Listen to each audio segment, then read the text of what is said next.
Hey, campfire crew, let's get it on.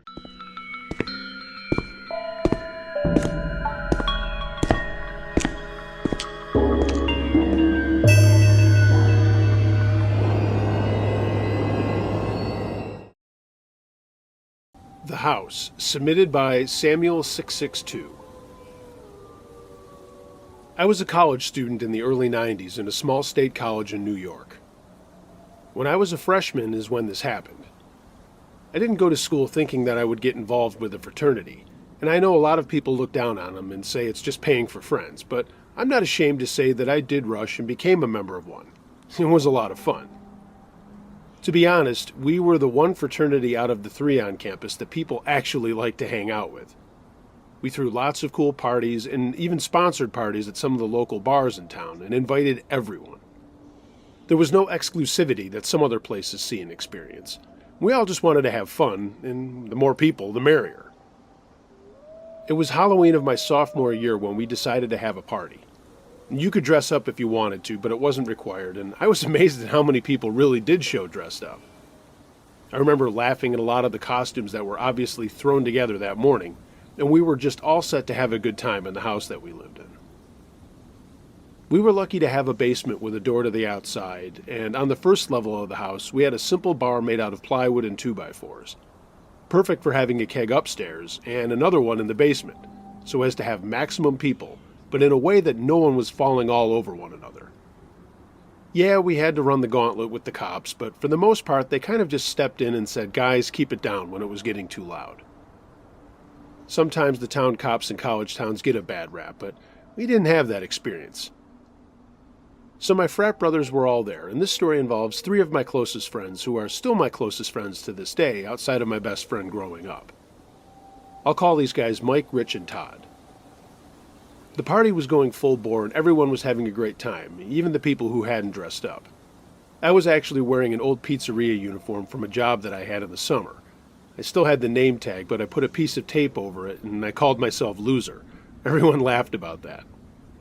Around 1 a.m., everyone decided that they were going to head downtown as we out of beer, and they figured, why not hit the bars for the last hour before closing time? For whatever reason, a number of us, including some non-frat guys, stayed back and finished off the last one of the kegs. We were all just sitting around listening to music and talking about how much fun that was, and I should mention that with the 5 of us there were also 3 girls. But enough about that, I'm not going to get myself in any more trouble. One of the guys was actually from the town the college was in. Because it was Halloween, we started telling weird stories in our drunkenness, and he started talking about this abandoned house about a 1.5 mile walk away from us on the edge of town.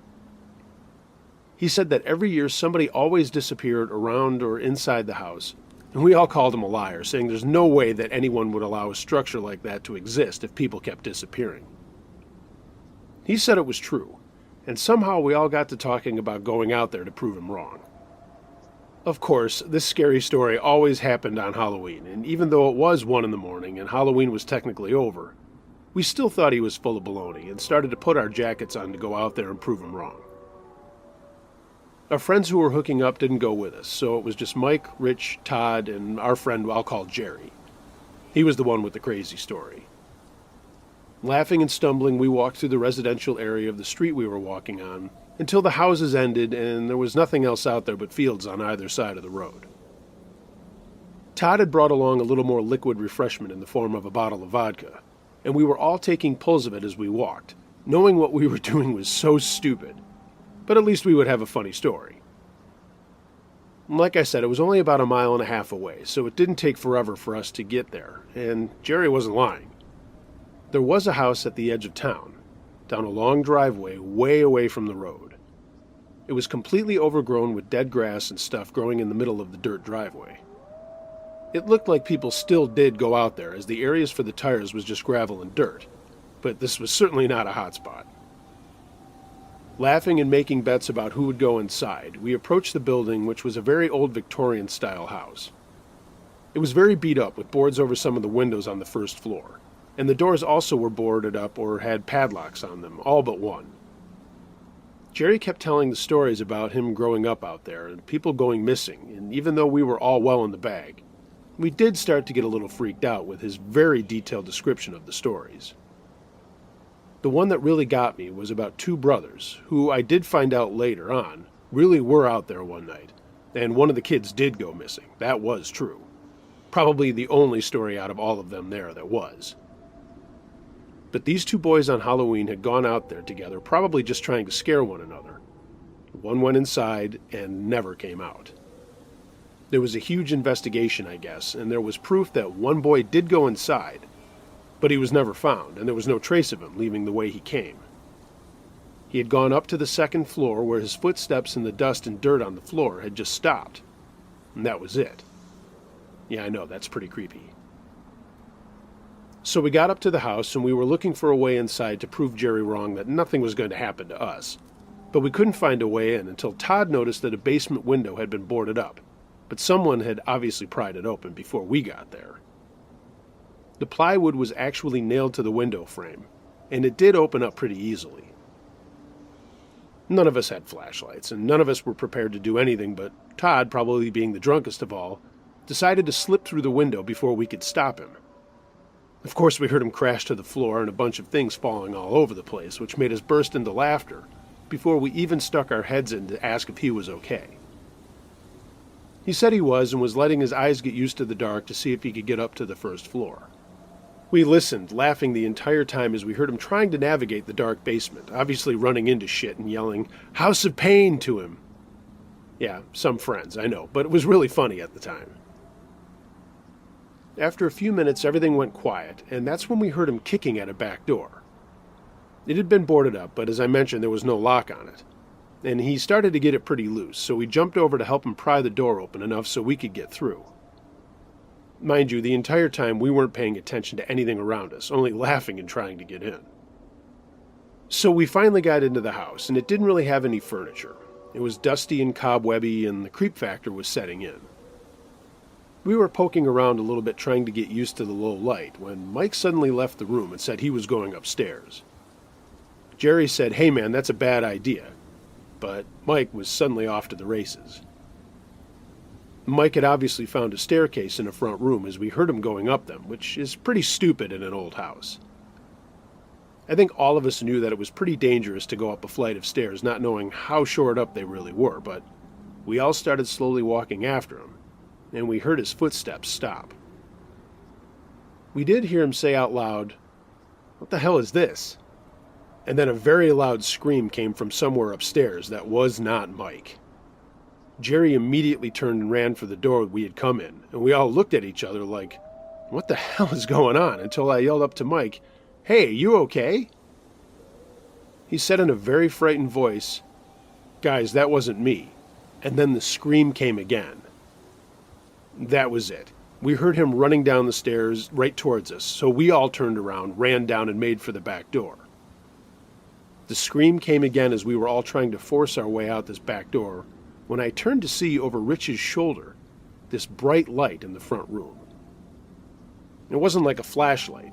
It was this huge bright light that was taking up the entire room where the stairs led. Todd came bursting around the corner looking white as a ghost, and we could even see it in the gloom of the room we were in. This light got brighter and brighter, and now was even illuminating this kitchen area that we were trying to escape from. We finally got outside, and some of us tripped and fell onto the wet grass. And as we looked back, the light was now shining in the entire downstairs floor.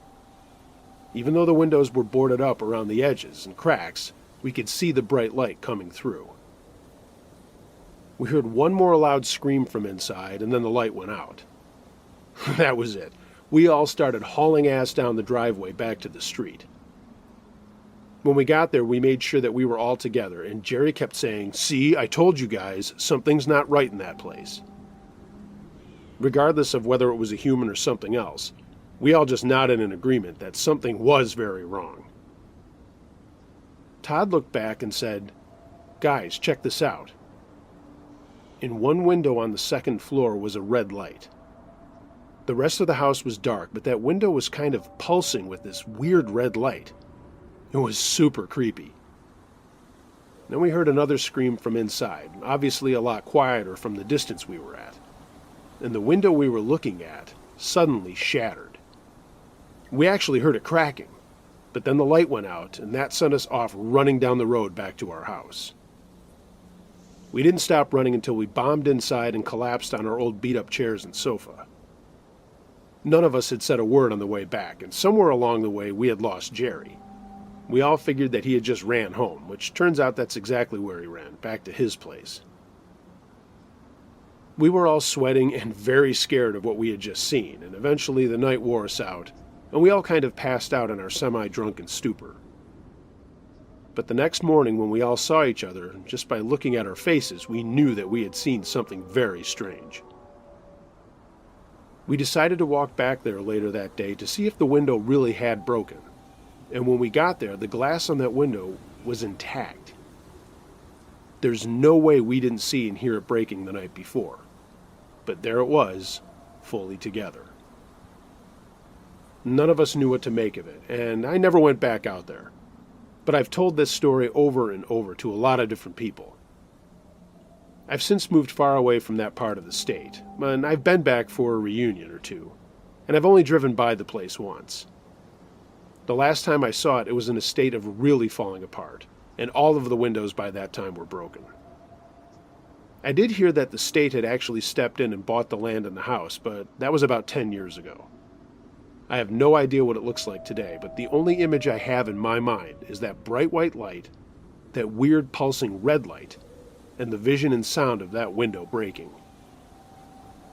I have no explanation for what we saw, and some people could say it crawled out of the bottle that we had drank on the way out there. But for 5 of us to see the same thing is beyond strange. I mean, group hallucination? I doubt it. But whatever was in that house, or is still there if the house is still standing, I want no part of it. Halloween night, or any night for that matter.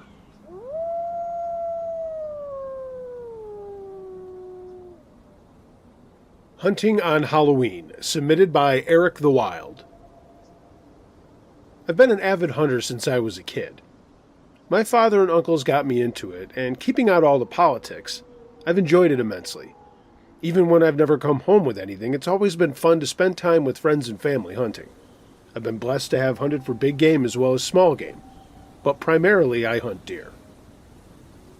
In 2012, I decided to go out with some friends to our family's hunting cabin to bow hunt. It's on the edge of the Pennsylvania wilds in north-central Pennsylvania. When I say cabin, I mean a run-down, rickety old trailer that we took out there for that specific purpose. It is a piece of shit, but it's solid and runs on propane. It doesn't leak, the appliances work, and that's all we really cared about. Staying warm, being able to cook inside if it's really shitty out, and to be honest, hey, it is a lot of fun staying there. My 2 friends I'll call Bill and Charlie and I made our plans to go out on Halloween weekend. Halloween happened to be on a Saturday, and we were in our early 20s, and it just seemed like we all had time off and the thing to do. We loaded up on a Thursday night and then made an early start on Friday to get there, making sure we had all of our gear. I mean, the drive was a couple hours back to our hometown. Nothing like getting out to a place for a couple of days realizing you forgot something you really need. Of course, we brought along some adult refreshments for the evenings, but I want to stress that we aren't in the crowd of people, who do exist, that like to get really loaded on trips like this. Not only are they dangerous to themselves, they're really dangerous to everyone else out there, including the animals.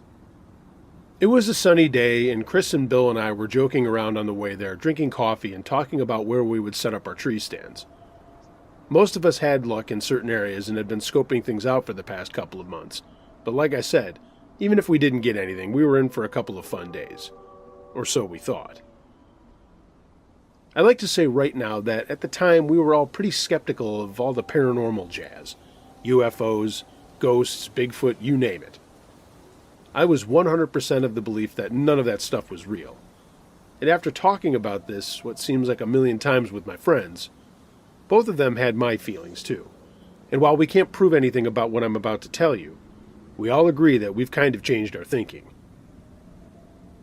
We got to the trailer or cabin, whatever you want to imagine it is in your mind as you hear this, and got to work on getting things set inside and making sure everything was up and running.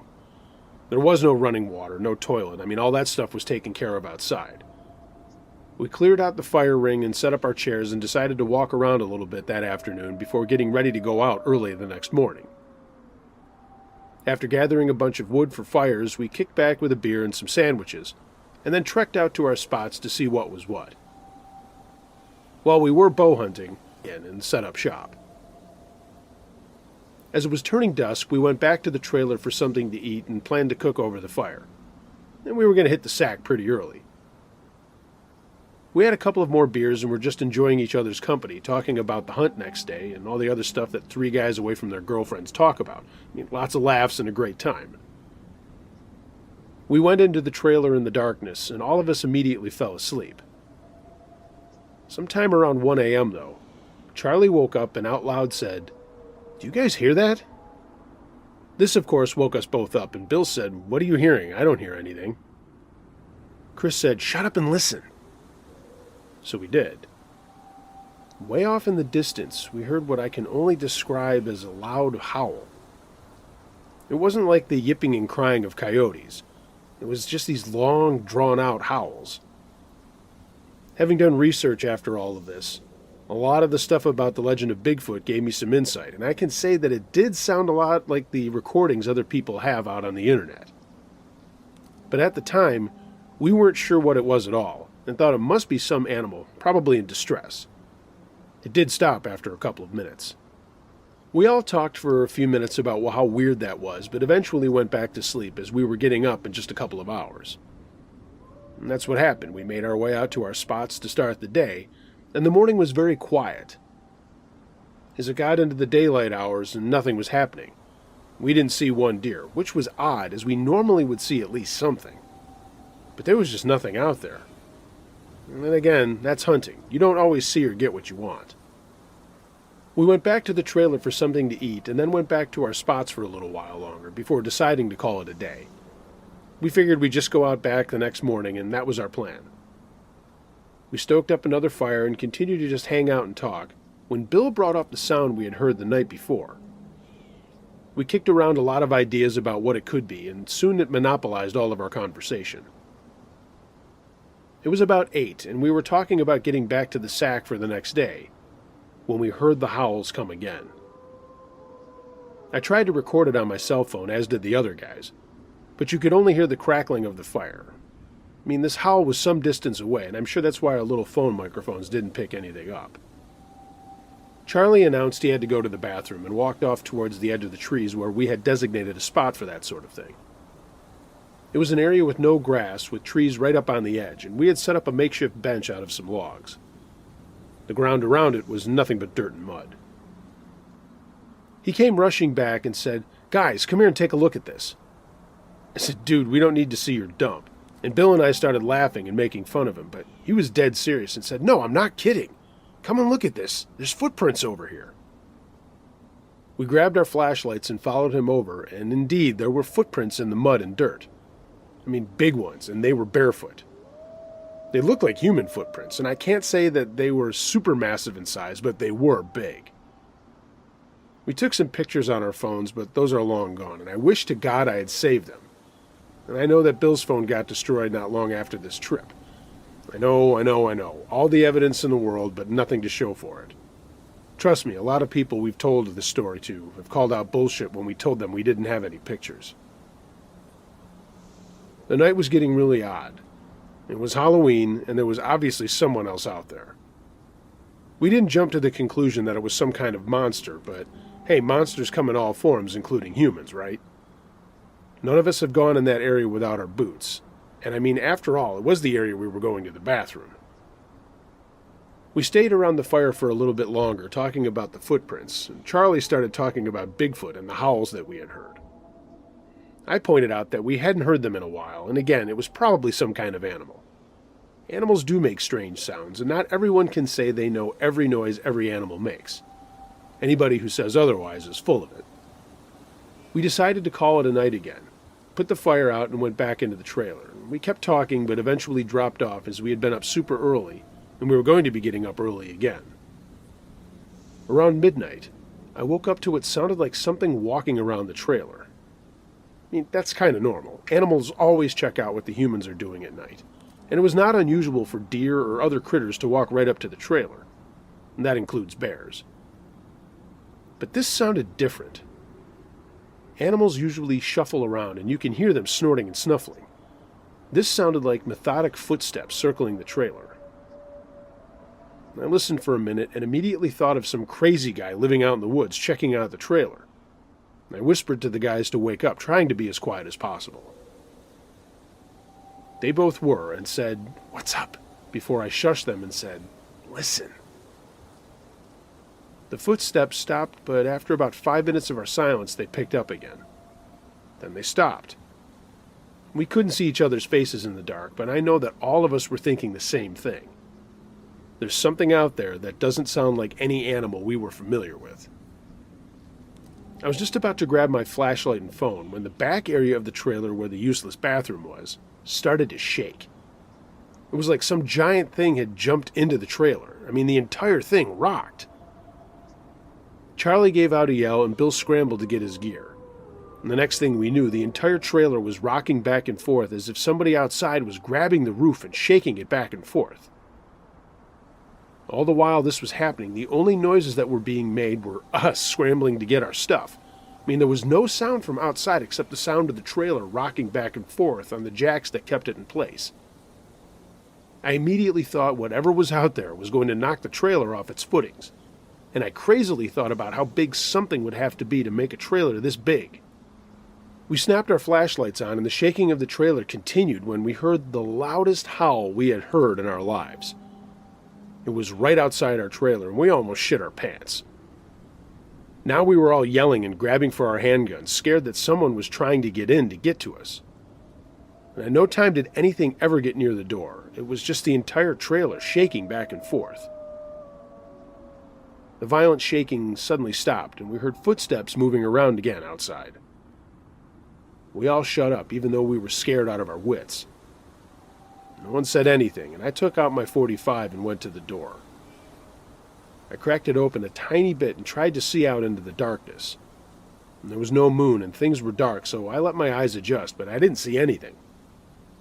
The guys asked me what the hell was going on, and I said, "There's nothing out here." But we could hear the footsteps on the other side of the trailer. The both of them moved over to the windows on that side and looked out, and Bill gave out a yell. All he said was, "It's right there!" I jumped over to look too, but didn't see what he was talking about, and Bill just kept yelling, "It's right there! It's right there!" Finally, Charlie said, "Holy shit, what is that?" I was still not in the know. I kept asking, "What are you guys seeing?" And then the howl came again. I jumped back so hard that I hit my back on the other side of the trailer. There was one more massive blow at the back of the trailer, but it wasn't the thing that these guys were looking at. It was something else. Then there were two howls that were so loud I thought my eardrums were going to burst. And like that, it was over. We heard footsteps moving quickly away from the trailer, and we were all now just looking at one another in the light of our flashlights. It seemed like forever before Charlie said, "Should we go out there?" Bill said, "Fuck no," and I was on the fence. We waited for another half hour and then heard the howls again, this time far off in the distance. Charlie thought it was okay for us to go outside at that point, and I agreed while Bill said, "No way." We went out with our flashlights quietly and, quite frankly, terrified. We flashed the lights around and saw the tall grass had been matted down, but that was it. There were no footprints or anything that we could see. But we weren't stupid. I mean, something very large, or rather two very large things, had been out there. We went around to the other side of the trailer and saw the same thing. The tall grass had been matted down, like deer had been walking through. But whatever we saw was no deer. Bill and Charlie swore they saw something that stood about 8 feet tall, maybe 10 or 15 feet away from the trailer. They said it was all black or dark brown, and it looked like a man standing there. It didn't really move while they were looking at it, and this was just before the trailer shook for the last time. I said, "Guys, we should go back inside and stay up just in case anything comes back." Charlie, now finding more courage, said he was going to start a fire and wait outside, but both Bill and I talked him out of it and said that's not a good idea. We also discussed just packing up and getting out of there, but I also wasn't so sure that was a good idea in the middle of the night. We ended up staying up the night, drinking some beers and talking, having decided that we were going to skip the morning hunt, and as soon as the sun came up, we were going to pack up quickly and head for home. As we continued to talk about what happened, I slapped my forehead and said, "Guys, we could have recorded all of this. We could have gotten video." And the craziness of what happened, which only took about 5 or 6 minutes, none of us thought of that. We were in survival mode. Again, something people call bullshit on our story. But all I can say to them and to anyone who doesn't believe my story, I'd like to see how you would react in the same situation.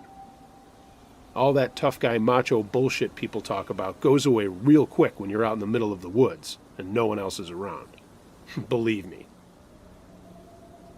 In the early morning light, we took a look at all the area around the trailer, and again, all we saw was the matted down grass. The trailer, thankfully, had not shaken from its footings, and I double-checked to make sure that it wasn't going to fall off for anyone else in my family who was going to be coming up there. We got all of our gear stowed quickly into my truck and just left and went into a little town not too far away where there's a little dive joint. We were just going to get some breakfast.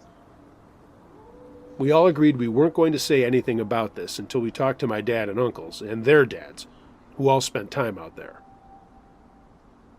When we got back home, my dad was surprised to see us as we were planning on coming back on Monday. He asked us if we had gotten anything, but obviously realized that we hadn't. For a minute, we kind of looked at each other, the three of us, before Charlie asked if my dad had ever experienced anything strange out there. My dad was quiet for a minute and said, "No, not me, but what are you talking about?" We then bit the bullet and told him about what happened, and he didn't dismiss us. I thought he would say that we were just acting like a bunch of cowards, but he just sat looking at us from his chair. After we told him what had happened, he got up and called my Uncle Dave. He made me tell my uncle what happened, and my Uncle Dave told me a pretty wild story that sounded really similar to what happened to us. Except what happened to him was when he was in a tent, and it wasn't too far from where our trailer was. And this happened a few summers before our incident. He hadn't had his tent shaken or anything like that, but he said he had heard strange howls in the night and did find footprints around the camping area, and also some down in some sandy areas by a creek. Well, we didn't get any answers, but we did get a little bit of confirmation that something was out there. My Uncle Dave is a retired peace officer and doesn't bullshit about stuff like this. I'm pretty sure only my dad and uncle believed us after we did start talking about it to others. But at that point, I really didn't care who believed me and who didn't. Something was out there. Something tried shaking that trailer with all of its might, and it's something that I will never forget. A very scary Halloween with no ghouls or ghosts, but certainly something a lot of people would say is Bigfoot. We've all been out there since and have never heard anything or seen anything like that again. Neither have any of my friends or family. As I mentioned, I did look up a lot of stuff on the internet and saw that there have been reports of something like a Bigfoot out in that area. We're all convinced that what we went through was more than that dumb TV show on TV with the 3 people looking for Bigfoot. They never found anything, but I believe we did.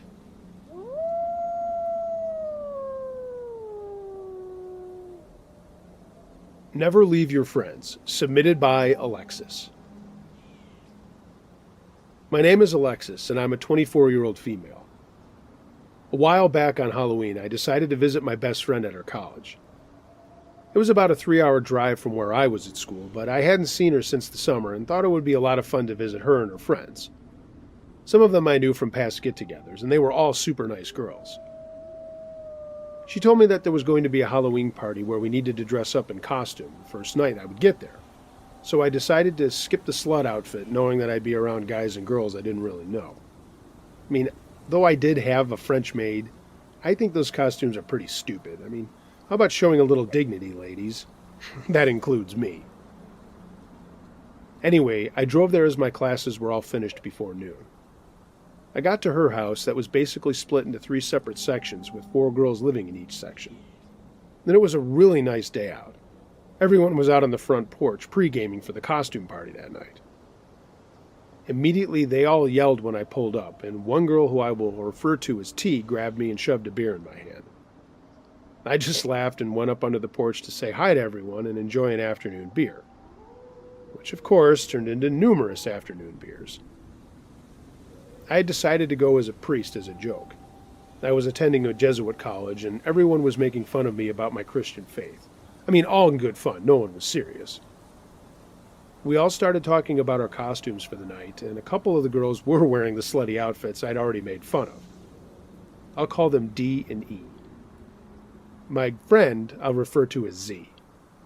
I know that might get confusing, but I don't want to embarrass them should they ever hear this. And if they do hear this, they know exactly who they were and what role they played in that night. All the girls' phones were blowing up all afternoon with texts about this party, which was being held at a building in town that someone had rented out.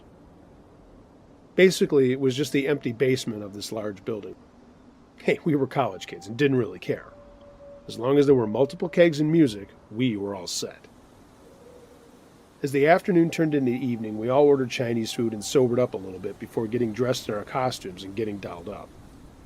I know I keep looking down on the slut costumes, but I did have my share of makeup and the girly stuff. I mean, who knows, I thought at the time, maybe I would hook up.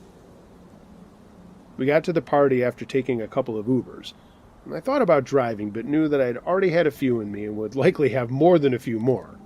I didn't want a chance driving drunk, especially in a town that I was not super familiar with. It did come up, but Z said, no way, she's my guest, it's a bad idea. Looking back, I wish I had stayed sober, and I wish I had driven. We got to the party, and we were not the first ones there, but certainly not capping off the room. It was a lot of fun with guys and girls dancing, standing around talking, smoking cigarettes, drinking copious amounts of cheap beer and Solo cups. I was getting hit on by 2 different guys, and was getting even more saucy, but not to the point where I was about to make any really stupid decisions. I did kiss one of the guys who was dressed like Indiana Jones, and he kept saying that he never knew Indiana Jones was gay, but then said maybe a priest must have taken advantage of him as a young boy. We laughed, and I did get his number.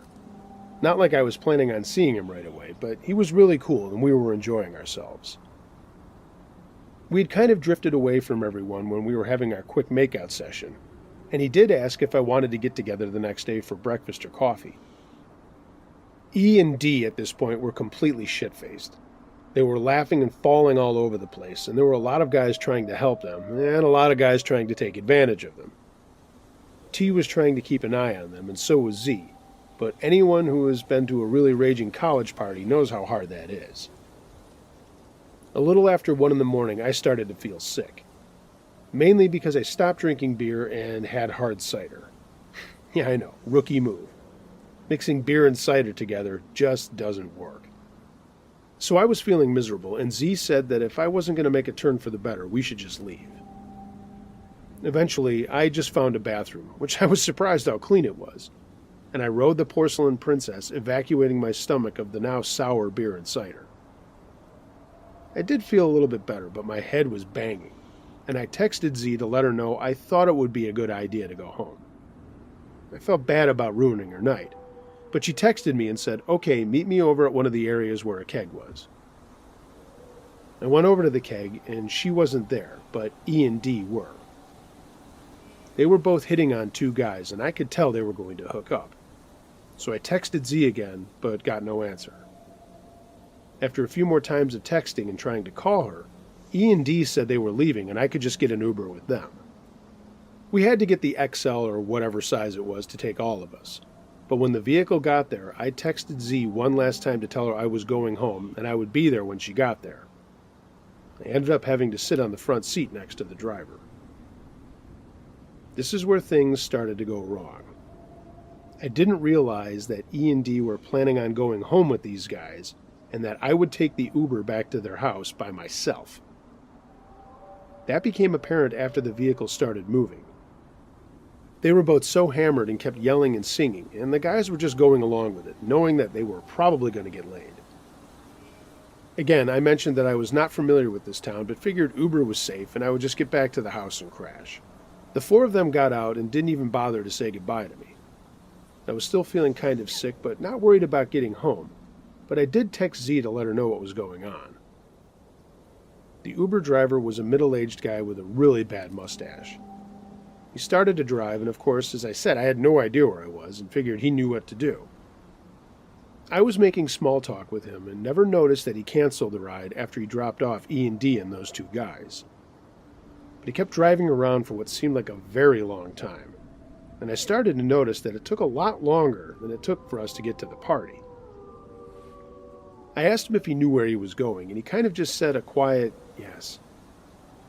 It was a strange way that he said yes, and he didn't look at me, and then kind of stopped talking to me when I prompted him with simple questions about the town and the college. He took an on-ramp onto the highway, and I knew at this point this was not the way he was supposed to be going. I asked him where we were going, and he said it was a shortcut. Yeah, right, asshole. I've been in the car for 25 minutes, which was about 15 minutes longer than it took for us to get to the party. I said that, and I started texting Z and tried calling her, but she wasn't answering her phone. When I did call her, it went straight to voicemail, and I was getting very nervous and very scared at this point. The driver said to relax and reached over and put his hand on my thigh and gave it a squeeze. I removed his hand with mine and told him to just get me home and that if he didn't, I was calling the cops. He just smiled that weird smile and kept driving until I did take out my phone again and started dialing 911. He tried to grab the phone, or rather knocked it out of my hands and sped up, so I kind of fell back into the seat. Just as the dispatcher was answering my call, the phone fell out of my hands onto the floor.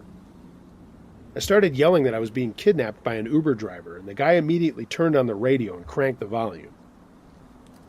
I was screaming over the music as best I could to the dispatcher, but I couldn't hear anything she was saying, and every time I tried to reach down to get to my phone, this guy would swerve back and forth from lane to lane, preventing me from grabbing my phone.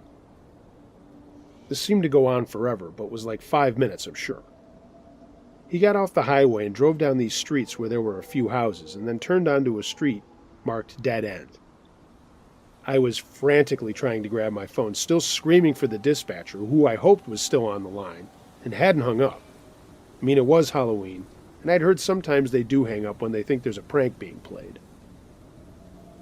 The guy drove all the way to the end of this dead-end street. Then he put the SUV in park and turned to me. I immediately grabbed the door handle and tried to open it, but the door was locked.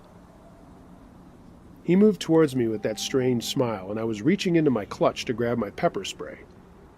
When I pulled it out and held it up to his face, he just out loud said, "Okay, okay, okay." He unlocked the door and tried to push me out, and I basically fell out, but immediately grabbed my phone, which I happened to find. As I hit the pavement, he threw it in reverse and got out of there, leaving me out in the middle of nowhere in the dark, not knowing where I was, and totally scared out of my mind.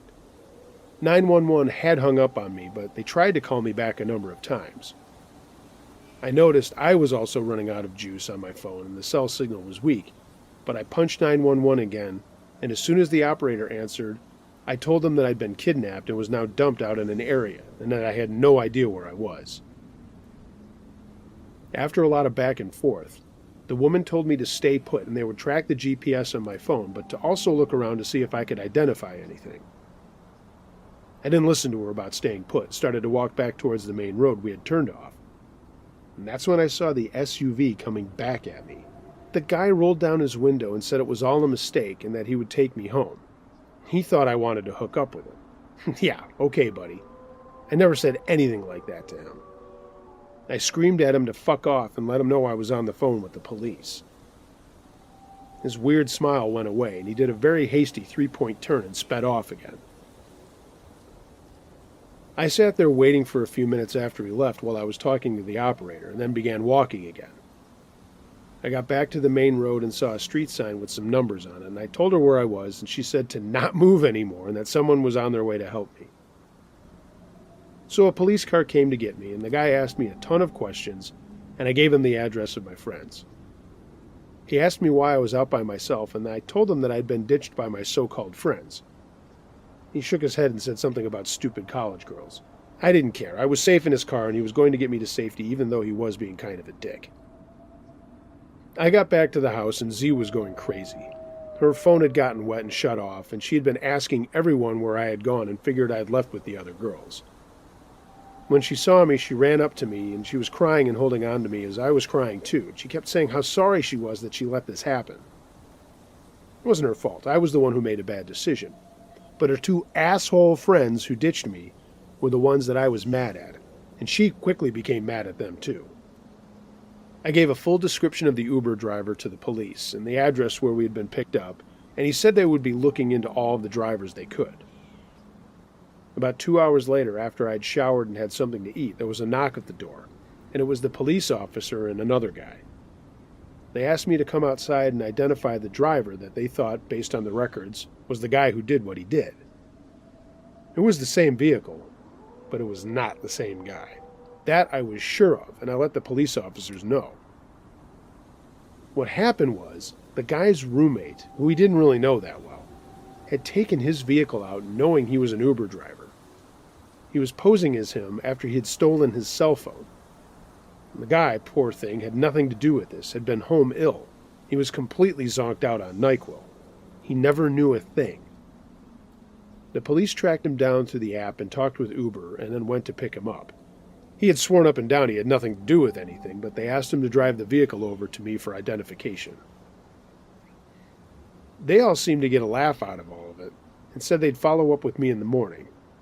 But here's the weird thing.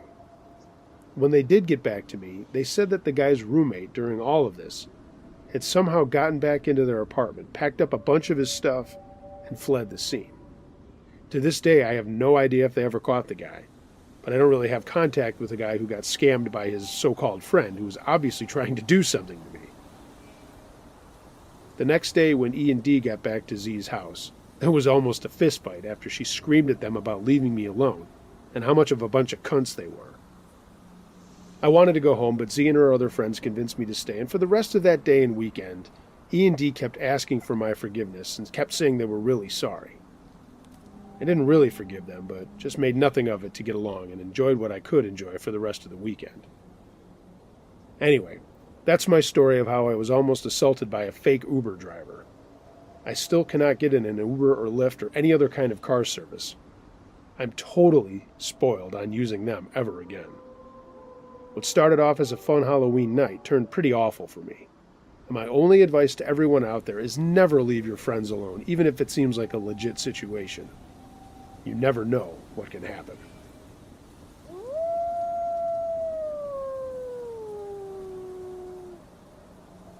The Guys in the Rain, submitted by Angie B.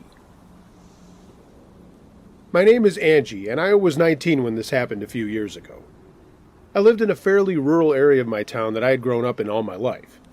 I graduated from high school and was attending community college at the time. I was pretty prudish back then and didn't have a boyfriend, and was kind of a wallflower in high school, band geek, bookworm, that kind of person. I did have lots of friends, but I was extremely shy around boys, and I'm not ashamed to admit that I didn't really take a lot of time to make myself look attractive. I guess growing up in a really religious family, that sort of thing took a backseat to church, school, and so on. Things are a lot different now, but back then, I was just your average nerd. Halloween came up that year, and my parents were out of town. My older brother had moved out of state, and I was home by myself. I'd heard of a party happening, but wasn't invited, and just resolved myself to stay in and study. Of course, I was mixing in scary movies and pigging out on some junk food, too.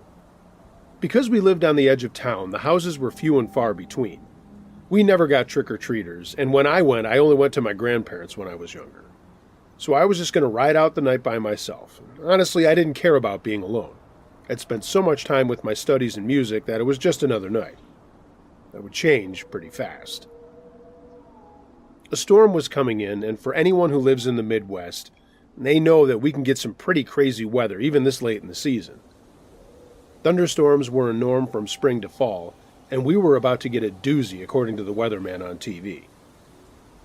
I just hunkered down in my living room with my snacks and books, with a fire going in our fireplace. My dog and cat were with me, and they were really the first ones to make notice that something was going on that I hadn't really been paying any attention to. Around 9, I was watching Halloween, the original, not all the other remakes, which I really don't care for. The first one was the best one, and I will argue anyone on that. I got up to get something to drink from my kitchen, and my dog, a big St. Bernard named Rocky, followed me in looking for a treat.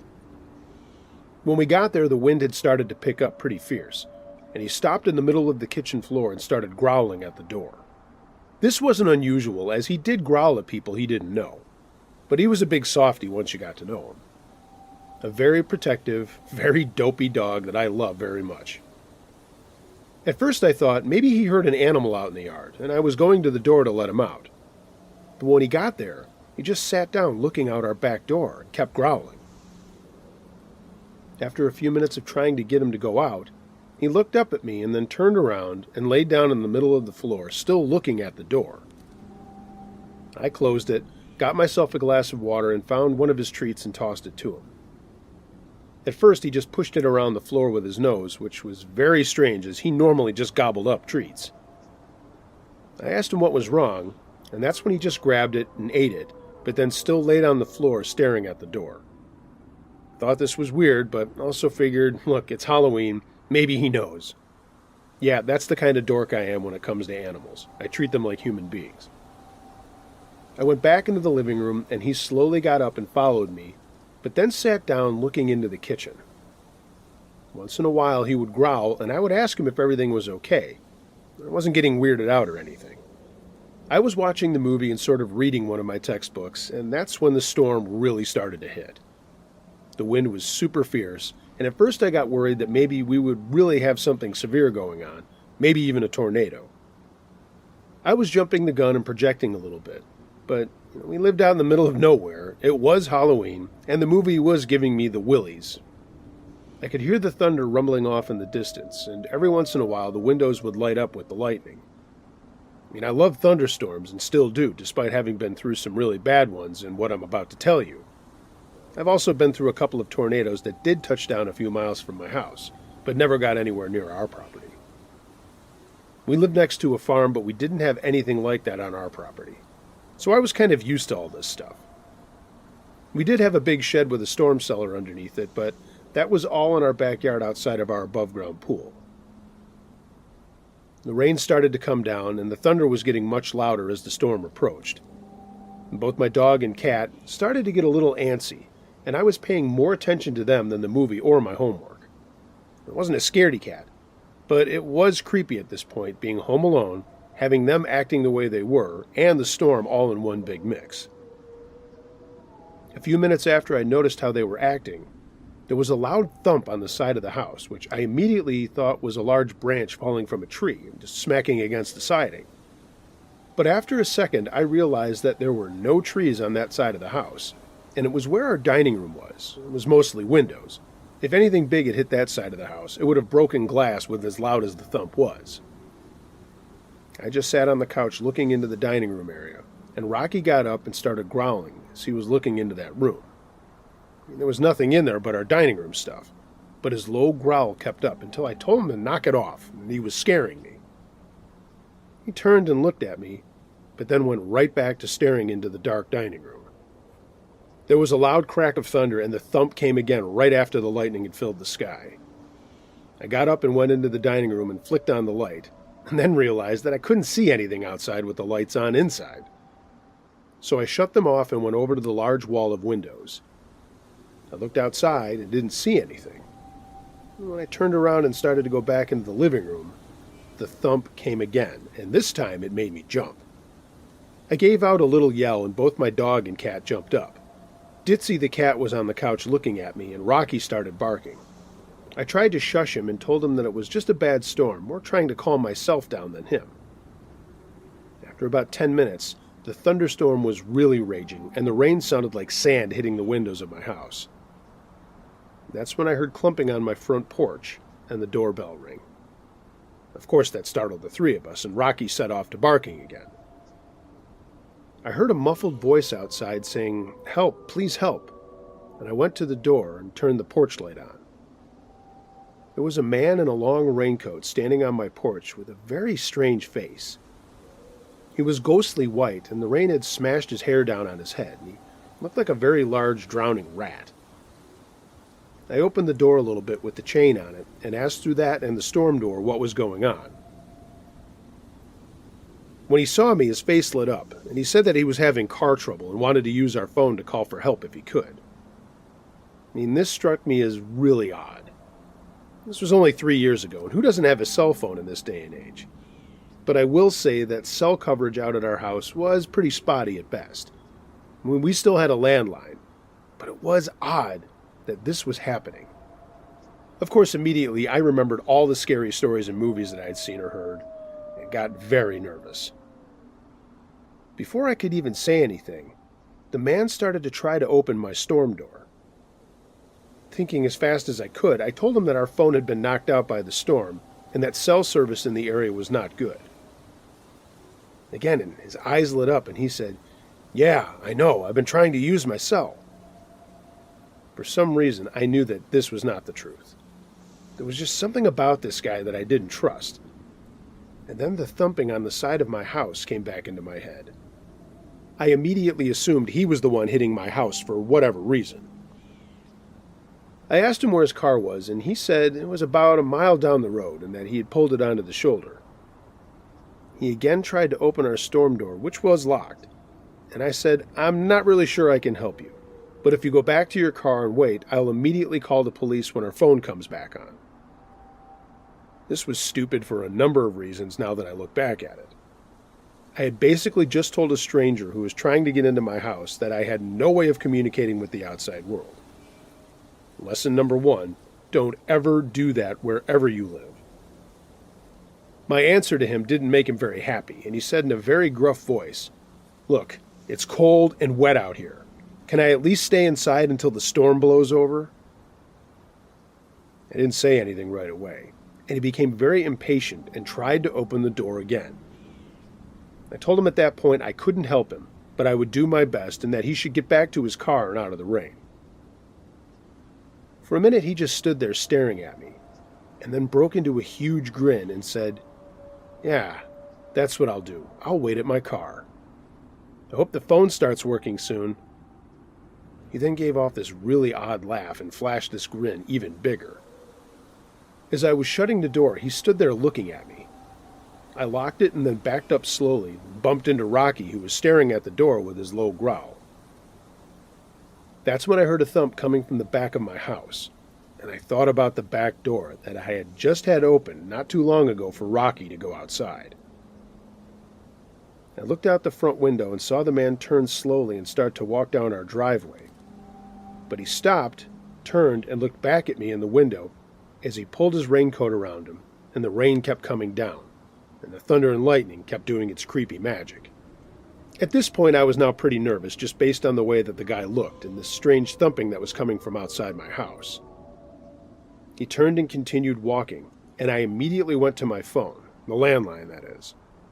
Just my luck, it actually was dead. Perfect, I thought. I jinxed myself, and now I really don't have a way to contact anyone. For shits and giggles, I did try my cell, but my bars were teetering between 0 and 1, and I knew that I could be in trouble. Rocky was still pacing and growling. I went over to the kitchen and looked at the back door and realized that it was closed, but I could see that it wasn't locked. A very large thump came from right to the side of the door, and I had to make a decision. For a second I thought about hiding in my basement, but then I thought I need to lock that door first. I ran to it and flipped the deadbolt just as a very bright flash of lightning lit up my backyard. I screamed when I saw 2 men standing not far from our patio. They were completely naked.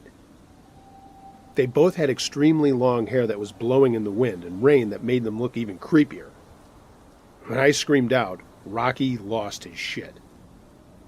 One of the men started to walk towards the door, and I was hoping they didn't see me standing in the kitchen. I backed up and went into the living room, thinking that Rocky would scare them away, but that's when I heard steps on the porch again, and someone trying to open the storm door. It was kind of a banging and pulling at the same time.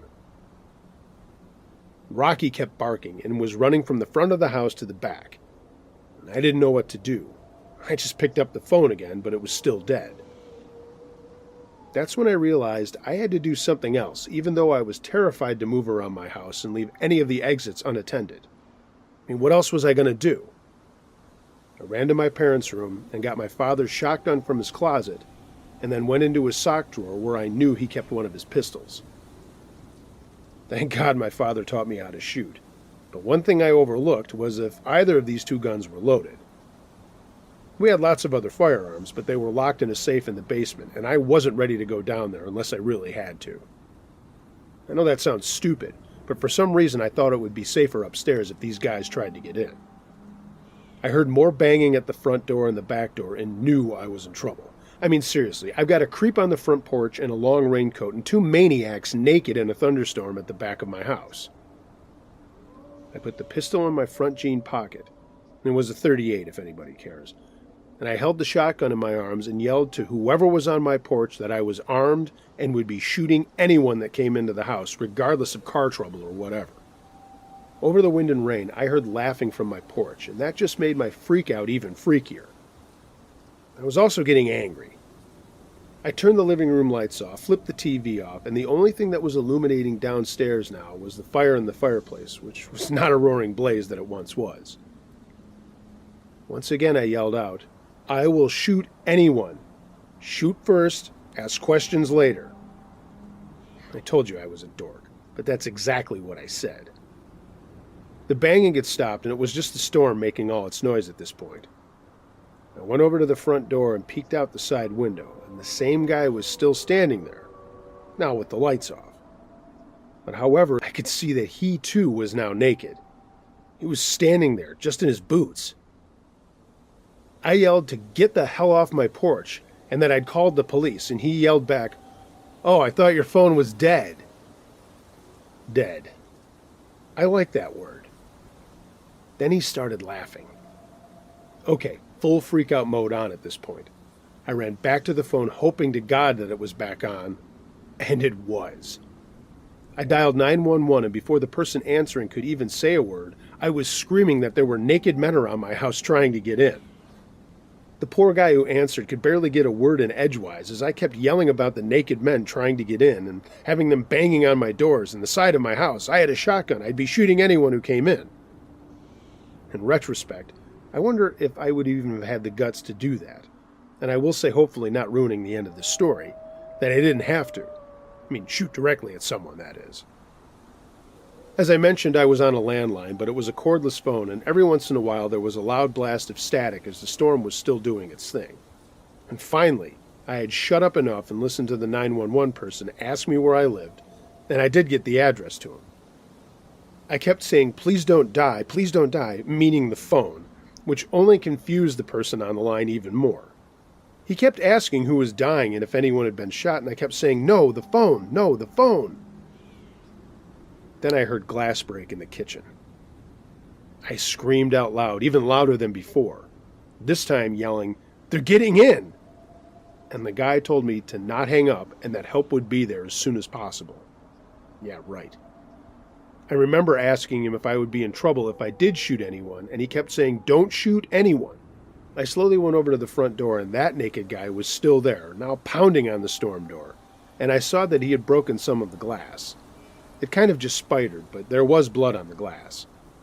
I screamed out again that I would be shooting, and there's the 911 operator yelling, "Don't shoot anyone, help's on the way." Rocky was still in rare form, barking at all of this, and it was hard to focus on all of the things that were happening. The guys outside, the operator on the phone, the dog barking, and me just shaking and going out of my mind.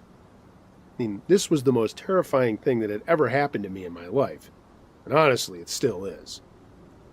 Somehow I got the courage to poke my head into the kitchen and saw that one of the panes of glass on our back door had indeed been broken. The operator kept telling me that help was almost there, that he'd caught a car that was in the area, just to keep my cool and to not shoot anybody. I saw a hand come in through the broken glass that was bloody all over, all the way up to the arm. It was leaving smears of blood on the door as whoever it was looking for the deadbolt. I screamed out, "I'm going to shoot," which prompted the operator to say, "Don't shoot." But at that point, I set the phone down and cycled the shotgun the way my father had showed me. The shell came out, and I pointed the shotgun at the back door. Another flash of lightning showed one of the naked men standing right at the door reaching in. From somewhere down deep, this nerdy girl moved towards the door and poked the barrel a little bit to the side of the guy's arm. He immediately realized what it was and jumped back. Another flash of lightning, and I saw him go back to standing at the edge of the patio with the other guy. And that's when I did fire off. They stood shocked for a second, and then ran around the side of my house. I didn't shoot at them. I shot above them, but I was worried about the spread. Maybe it did hit one of them, and I didn't think that I would be in trouble as they had tried to break in, but holy God, this night was getting crazier. There was a loud bang at the front door and a bunch of people yelling. I don't think it takes a genius to know it was all three of those guys. I heard them yelling back and forth with the thunder breaking them up, and then their voices went away. I picked the phone back up and told the operator that I had shot. And he asked because he clearly heard it through the staticky phone. He told me to hold tight. Someone would be there within a minute. I told him I didn't think I hit anybody, and they had tried to break in, and there was blood on the door and some on the floor and wall right next to the back door. Through the storm, I heard a police car siren and saw the flashing lights coming up my long driveway. I went to the front door after setting the shotgun down on our little table next to the door. And then I opened it, which later the officer told me I should not have done. I should have just waited for them. But I was so far gone at this point, I just wanted to see the face of someone who could help me, and not the face of these three naked weirdos who were trying to get into my house. One of the two officers came up onto the porch as I opened the door, and he could clearly see that I was frightened beyond any help. I ripped the chain off and screamed at him to help me and tried to get him to come inside. He said something into his shoulder radio and told me to back up from the door as he approached. I unlocked the storm door first and waved him in, a crazy-looking face just saying, "Please, help me."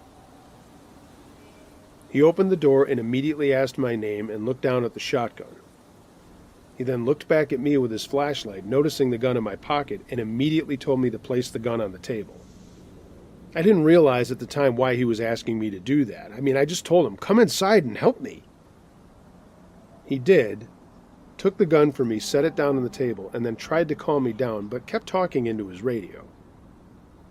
It turns out he was talking to his partner, who was in pursuit of the three naked guys as they were running across my front yard towards the field of my farmer neighbor next door.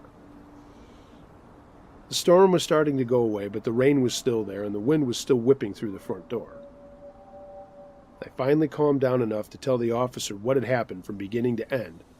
Shortly thereafter, his partner came to the door. I had sat down, still holding on to the phone. The operator had hung up once he knew that help was at my house. Rocky took a liking to both of them. Out of nowhere, a protector, and now back to just being a dopey dog. After getting out the entire story, the officer called some other people, and within a half hour there were 3 other cars in my driveway as officers walked around my house looking at the damage that had been caused. They could also tell that I had fired the shotgun outside, which seemed like a distant memory to me at that point. But when all my senses came back, I realized that I really couldn't hear much. Try shooting a shotgun indoors with no hearing protection and see what happens. That's probably why I was yelling at him to help me so much, because I couldn't really hear or understand what he was saying. They all asked me a lot of questions, and where my parents were and all that kind of thing. The storm was gone now, and I immediately called my dad. They were in the city at some kind of work function, I told the police, and when my dad answered the phone, I was a mess trying to tell him what happened, and the officer said, "Give me the phone." In a long 3-way conversation, we got the story out, and my parents said that they were leaving right then and would be home soon. As I sat there waiting for my parents to come home, most of the cars left, and the officer had told my dad that they would be waiting, but they would likely be back in the morning to continue to look around. They did see all of the blood and muddy footprints on my patio and front steps and porch. It seemed like forever. But my parents got home and my mom started to cry and held on to me and kept telling me that it was going to be okay and that I was fine. Yeah, I kind of got that, Mom. The police took pictures of all the footprints and places where there was blood at the back door and asked us to not touch anything. Someone would be out to take swabs or something. I can't remember exactly what he said. but I figured he was talking about getting some kind of sample from the blood, which is what ended up happening. It was kind of like an episode of CSI or whatever. The police talked to my dad for a while and recovered the shell in my kitchen. They did another sweep around the house, but didn't find anything, and it was then that I found out that his partner had chased the 3 naked guys into the fields, but then he lost them. I won't bore anybody with what happened the next day. It was more of this kind of police stuff as they looked around and checked things.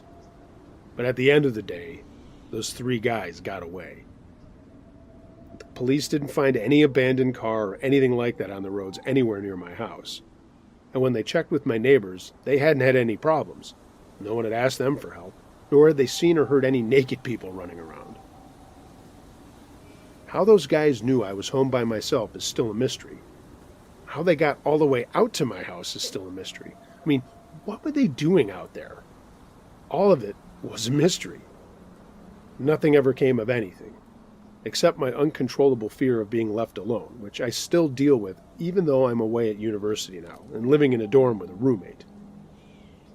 I'm especially freaked out when there are big storms. I try to be around people as much as I can, and college has really helped me come out of my shell.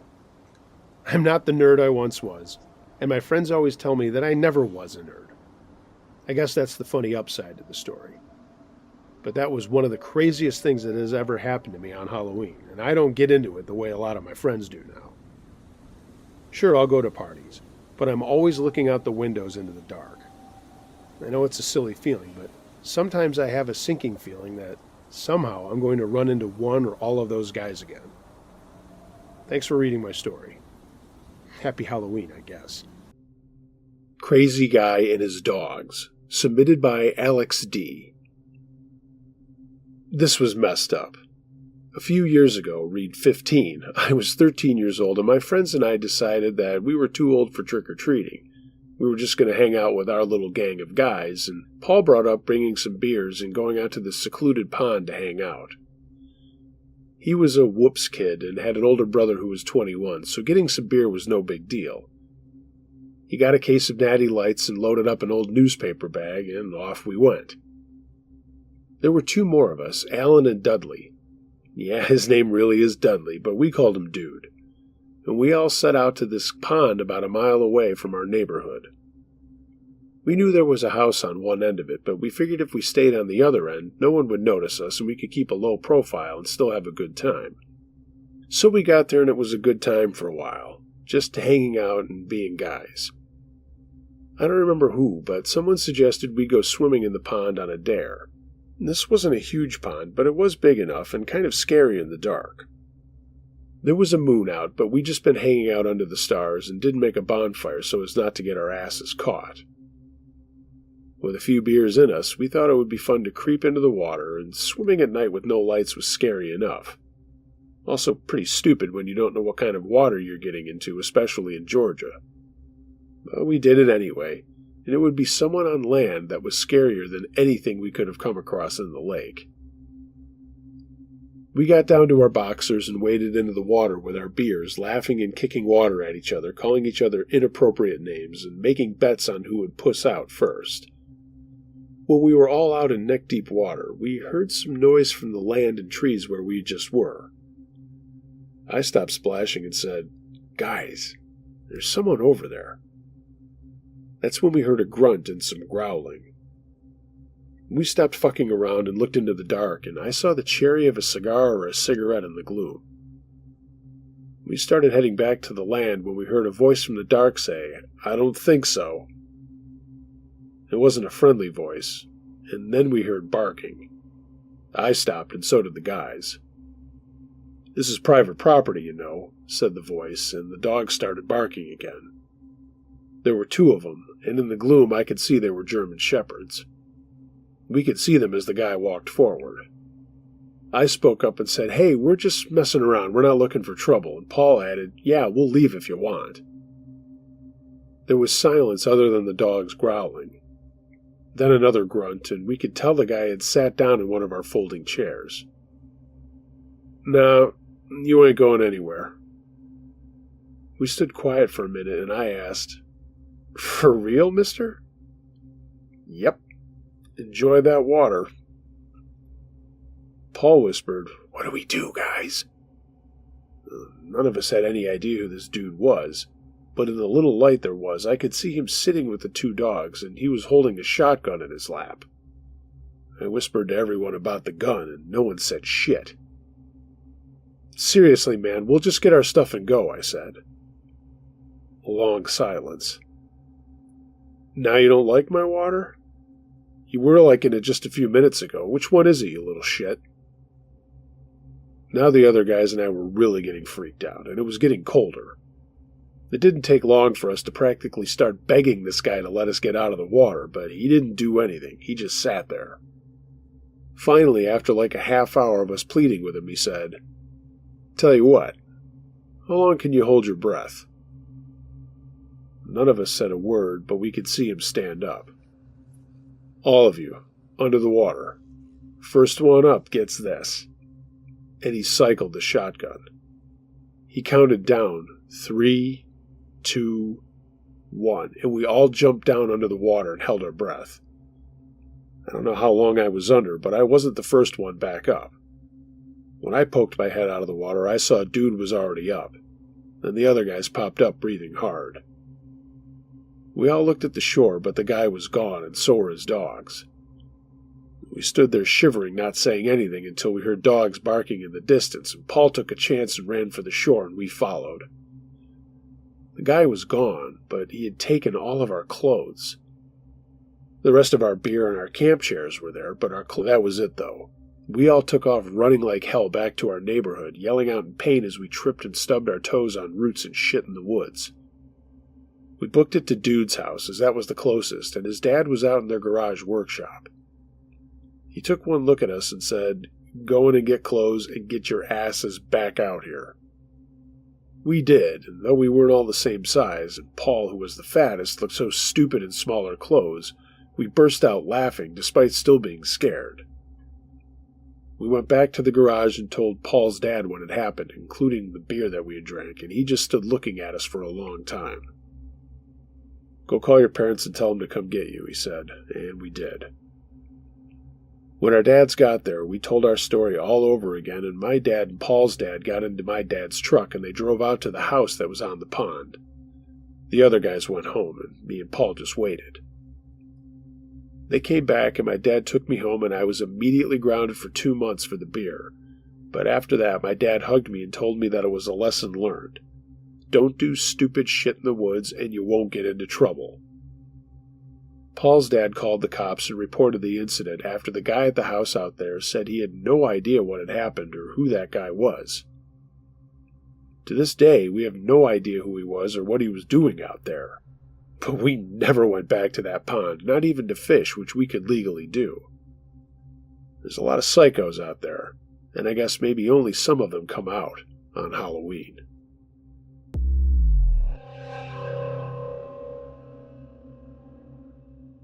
I Could Have Died by Random Radom. When I was in high school, the drama department set up a haunted house for Halloween. It was generally pretty mediocre, and for a play they had recently done, they had a cable hanging from the stage ceiling to which you could wear a harness and hang there. To the cable was attached a fake noose for a scene in which somebody was hung in the play. Only fake in that it didn't cinch up when you put weight on it, but it also didn't have any give. Basically, as long as the harness held you up, the noose fell loose around your neck. I mean, really a stupid idea in retrospect. Naturally, this was implemented into the haunted house, and I volunteered to play a hanging trick-or-treater. I wore a dinosaur outfit and a mask and held a bag of candy and pretended to be dead and just hang there. At one point, I took a break as the harness was riding up in no-no places, and while I was gone, some retards took the liberty of grabbing the noose and swinging around the stage from it. This somehow tightened the noose without my knowing it, and when I returned, I put the mask on, stepped up on the ladder, connected the harness, put the noose around my neck, and let myself hang. The noose tightened around my neck, cutting off the circulation and air, and immediately I began to black out. I could feel myself falling asleep comfortably, and only after a few seconds did it occur to me what was happening. I suddenly remembered that I was hanging there and blindly reached out for the ladder. I pulled myself onto it and relieved the pressure on my throat. My nerves were going nuts, and I was shaking and my head hurt, so I stood there for a moment, then took off the noose and harness and walked away. I'm certain I could have easily hung myself accidentally then and there, and it's clear what would have resulted. Every year, new students would recount the legend of one of the drama students that hung there for hours in the school's haunted house, while families paraded past him unaware that the dead trick-or-treater they were ogling was actually dead.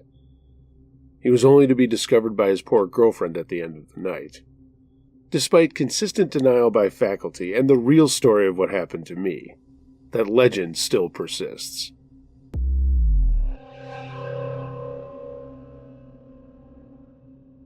Halloween Soldiers by Bullet Doll. The house I lived in before this one was beyond haunted, though we never physically saw anything. When we first moved in, we were redoing the floor in the kitchen and the master bedroom. My husband at the time would leave for work, and I'd be left alone in this house with no furniture, no floors, and nothing to do. I can't explain it, but alone in that bedroom at night, I felt the most mind-numbing fear you could ever think of. I couldn't stay in that room. I bolted out of the house one night at 4 a.m. after he'd left and slept in my car with my dog until daylight. That was just the first experience. A week or so later, the house was finished, and we moved all the furniture in, and I began sleeping in my real bedroom across the house. A friend and her husband moved in with us, and the boys went away for training for 2 weeks. They were U.S. Marines, and they were leaving us girls to fend for ourselves. The first night, my friend came running into my bedroom asking to sleep with me because her bed was shaking. I laughed it off, thinking she was probably just sleepwalking, and made room for her. But no more than 5 minutes later, my bed started shaking like there was an earthquake going on. We stayed completely frozen and waited for it to stop. But the next night, same thing. Night after night, our beds would shake, and we were terrified. Her bedroom was the one that I had slept in when we first moved in, the room where I felt the mind-numbing fear. She refused to sleep in there alone. She said she'd heard something like fingernails in the closet scratching from the ceiling all the way to the floor. Another night, she went to sleep with her closet door closed and her fan off. But she woke up an hour later with her door open and the fan on. Another night, she was in my bathroom, and I was in my bedroom when both lights cut. We figured, okay, old house, power outage. We made our way down the hallway and started flipping switches. Every other light in the house worked, except the 2 rooms that we were in. I called my father, who was an electrician, and I asked for some help. Everything was working perfectly, yet still no lights. After 20 minutes of arguing with my father that we were not going back into that room, we finally did walk back into the room, and both lights magically came back on. We set up a video camera one night around Halloween last year, hoping to capture something.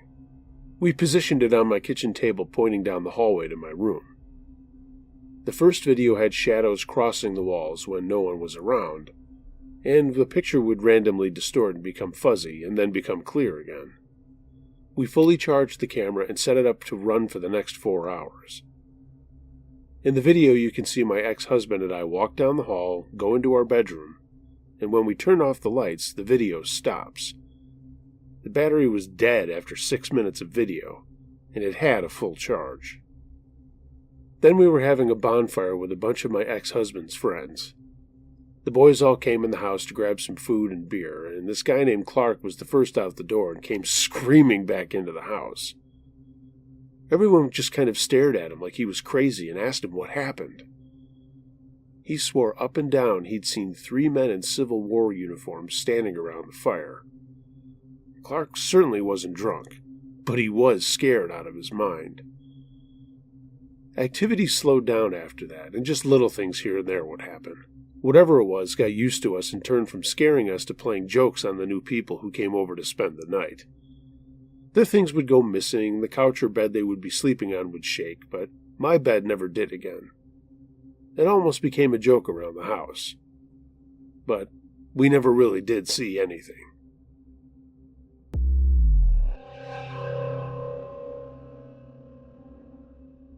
Aliens on Halloween, submitted by Terry Trent 76. So this is kind of two birds with one stone. I've been meaning to send in this story, and seeing as it happens to be something that happened on Halloween, well, here it is. When I was 17, I was not into getting dressed up anymore, but my sneaking out into the woods behind my house with some beer and some pals was in full effect. I mean, what else were we going to do on Halloween as crazy teenagers? Sit inside and watch scary movies? Nah, we wanted to go out, have a small campfire, catch a little buzz, and just hang. This involved two of my best friends who I'm still best friends with now. We were in all of each other's weddings and have remained close even though none of us live anywhere near one another anymore. We still get together once or twice a year if we can, and this story always comes up. For the story, I'll call them Bill and Jay. Now, I lived in the middle of nowhere, 5 miles to town, and that town was a long way from a real city. This was in rural Wisconsin, again, Nowheresville, USA. My dad worked for an aviation company about 2 hours from where we lived, but he was a work-from-home guy for 2 days out of the week, and that was even back in the 90s. That comes into play later because he was home on this Halloween when normally he'd have been in Mosinee for 3 normal work days. Anyway, my pals came over and we were just playing PlayStation in my basement until around 7:30 when we decided to trek out through my backyard through some woods to a spot I camped out in a lot in the summer. It was about 3/4 of a mile from my house, far enough away to not arouse suspicion from anyone, and close enough to get home when we needed to. We got all of our mixed beers together that we'd pulled together, and excited because there was some good stuff in with the crap. Killian's Red and Pete's Wicked Ale with the usual Milwaukee's Best. Bill had a small boombox, and with flashlights in hand, we snuck out my back door. My mom wasn't home, she was out doing something with my little sister, and my dad knew that we would sneak out with beers once in a while, and he was just sitting there watching TV. We still snuck out thinking we were badasses. It didn't take us long for us to get a fire going, spread out and dive into the sauce, laughing and talking about the upcoming wrestling season, girls we liked, and stuff like that. Okay, time to get to the crazy shit. It was about 9:30 and I was taking a leak outside the edge of the campfire light. I was looking up into the clear black night at all the stars when I saw something that caught my eye. There was a really bright light off to the north that seemed bigger than all the other stars and planets or whatever was out there. It looked bigger because it was bigger. And it kept getting bigger. And bigger at a pretty fast rate. I finished my piss as this thing was now so bright it was lighting up the entire area we were in, and I turned to see Bill and Jay looking up at it as well. I ran back to the fire as this thing, never really could tell what shape it was, cruised over us and went over the trees to the south. Not one of us said anything until I asked, "What the hell was that?" Bill just said, "It wasn't a plane or a helicopter. It didn't make any noise, man. Didn't you guys notice that?" We agreed. And I will point out there is a small aircraft airfield not far from my house where my dad keeps his plane. But this wasn't a plane. And later when my dad checked, there was only a couple of flights planned for landing out there that night. And there were no emergency landings either. We didn't know that at the time, of course. I grabbed a fresh Killian's and we saw this thing still lighting up the other side of the forest, and then it looked like it had landed or something. Jay, always the psycho in our group, said we had to go check it out. I thought at first maybe someone was in trouble and we should check it out, but he was just more into it just to do it. We all agreed, and after pounding our beers, we started walking down the path that went through that part of the woods. The light was still bright from that side, but right before we got to the spot where we thought it had landed, the bright lights went out. We were in total darkness, but we made our way down the path to the edge of a clearing where there indeed was some sort of, craft. The best I can say is that it looked like that spy plane, the Blackbird, but bigger on the back end. And it didn't have any landing gear or anything we could make out. It looked like it had just plopped down on the ground. There was a faint light coming from one side of the thing, and that I knew was not a normal craft of any kind, at least not anything I'd ever seen or my dad told me about. We all kind of just crouched down and stared at it, not saying anything. We were there maybe 3 minutes or so when there was a snapping of a branch right to our right. And we all jumped and looked over, and Jay turned his flashlight onto the shape of a man, or what we thought was a man, walking away from us. Whatever it was, or whoever it was, he was short, maybe 5 feet at the most, and it looked like he had some kind of jumpsuit on. Guys, I'm not making any of this up. This really happened. This man, or whatever it was, kept walking and went back towards this craft thing. I looked over at it and saw 3 more of these men standing around it, and then we saw the one that had been near us join them. In the light coming from this thing, suddenly there was a huge spotlight right on us and a really loud screeching siren-type noise. I almost shit my pants in fear, and all 3 of us ran as fast as we could back to the fire. Just anywhere away from that thing. And just like that, the woods were lit up again as we figured this thing was taking off or whatever. But again, there was no sound at all. When we reached our fire, it was higher in the sky, and then it was just gone. We collapsed near the now almost out fire and sat breathing heavily. I threw another couple of logs on the fire, and we all grabbed a beer, and then we heard more branches cracking, and for a frightened moment thought it was those things coming back for us. It was only my dad who stepped into the light and asked what the hell was going on. Were we shooting fireworks off or something? We spilled the beans, and like I said, my dad was cool about us drinking, knowing we weren't driving around or anything, and then asked us for one. We told him everything we had seen, and he just shook his head, thinking we were making the whole thing up. But we finally led him back to the site where everything went down. Where the craft had landed, there were indentations in the grass and dirt that something big had been there. There was also this weird smell in the air. I don't know why my dad's presence made us feel better or bolder, but it did, and we weren't wigged out to be there after our experience. He just said we'd have to come back and look at things in the morning, but he was going to make some calls that night. We called it a night, but my pals decided to crash at our place, and as we were settling down in our rec room, my dad came in and said he'd called the airstrip that was right near our house to see if they had seen anything. They actually were manned that night for a couple of flights coming in, but had not picked up anything like that on radar, and hadn't seen any of the lights we had seen, including the one my dad saw when he thought we were shooting off fireworks. But one pilot did mention asking about the field's new lights that had been put in as he made his approach, but the ground crew had no idea what he was talking about. They had just turned on the same old lights, and there was nothing new or bright about them. That freaked us out even more to know that what we saw was real, and someone else had seen it too, even though from a distance. Eventually we went to bed, and the next day we went back to check things out with my dad and the sheriff who he'd called, but things looked pretty much back to normal. We still talk about that night to this day and wonder just what the hell we had seen. Was it some government thing we weren't supposed to have seen, or was it really something from out of this world? We still don't have answers. I guess we never will. Have to say, though, I've never spent a Halloween night like that ever again.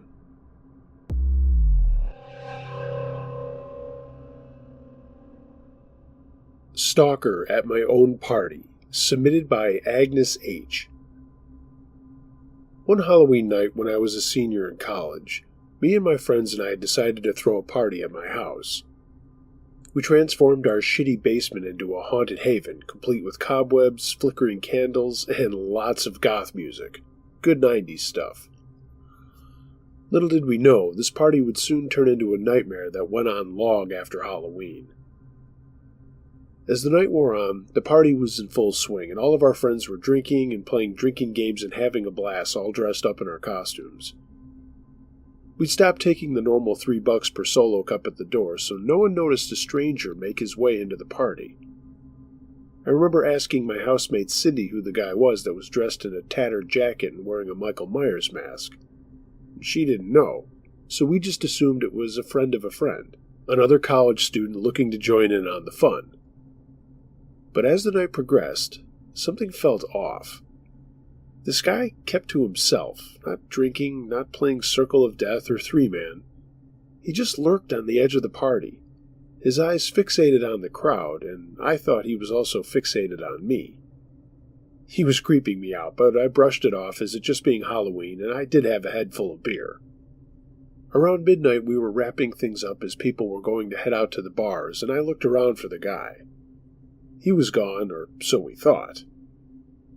My housemates also wanted to go out, so we just got cleaned up a little and fixed our costumes and makeup, and then headed out, locking the door behind us. The bars around us closed at 2 back then, and we all wandered home with guys we liked or were dating, me being the former, meeting a new guy that night. No, I was not a whore, it was just a hookup. That's when we noticed the front door of our house was open. I asked my housemates if we had locked the door, and my roomie assured me she did. 2 of the guys with us had been at the party and seen the creeper and told us to stay outside, and they went in to check things out. We were all totally freaked out at this point when they came back after a few minutes. One of the guys, I'll call him Jeff, said, Agnes, you need to call the police. We all ran inside, and I asked why, and he led me upstairs to my bedroom with my roomie. On my bed were all these pictures of me around campus and town, and I clearly didn't know I was being photographed in any of them.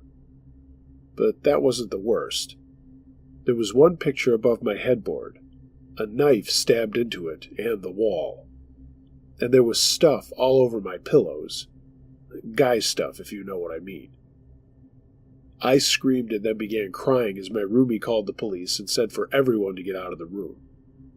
The police came and questioned everyone and then called more cops to take pictures of my room, and they took me and my housemates back to the station and asked us to identify everyone we could who was at the party. Which was impossible as a lot of people we didn't know showed up. Their investigation lasted for 3 more days, and I was told to not go back to the house, and I actually just went home for 2 weeks and answered their questions and stuff over the phone. They didn't have any leads, no clue to who this guy was, and my parents immediately said I was not going back to school until maybe next semester. I took a bunch of incompletes and ended up transferring despite wanting to see school through with my friends. The guy was never caught. No one had a clue about who he was, and while part of me would like to know who he was, I'm glad we never crossed paths again. I am convinced it was the guy in the mask, but it really could have been anyone at the party. So, to the asshole who ruined my senior year of college, go fuck yourself, and I hope something bad has happened to you. The hell with all this let's not meet shit. I hope you're dead.